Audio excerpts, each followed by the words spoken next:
ليه فضحنا؟ اتهموا الراجل بانه سايب مراته اللي متجوز، الراجل عنده عيله، عشان مصاحب راجل وقاعد في فندق مع صاحبه. ايه علاقه ده بالتحكيم؟ ايه علاقه ده بكره القدم؟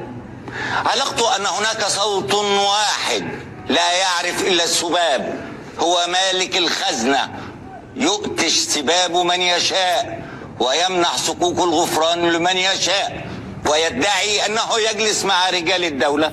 قال لي الوزير: انك رجل دوله، ما تردش على دول.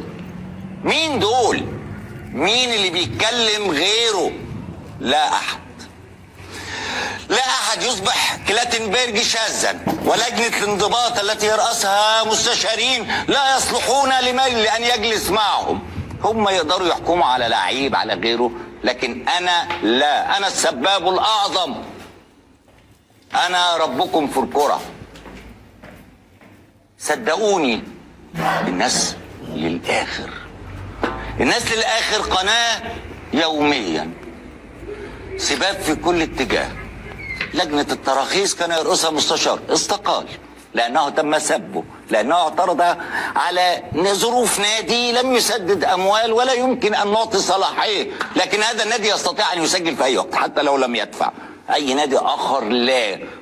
اتحاد الكرة سب بكامله، لعن به الأرض، لكن اتحاد عظيم، مهزوز، خائف، مرتعش.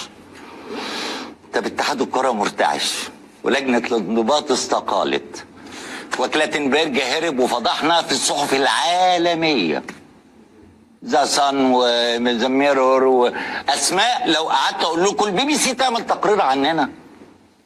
قناة طول اليوم، عمركم شفتوا قناة في اي بلد في الدنيا مهتمة بنادي اخر؟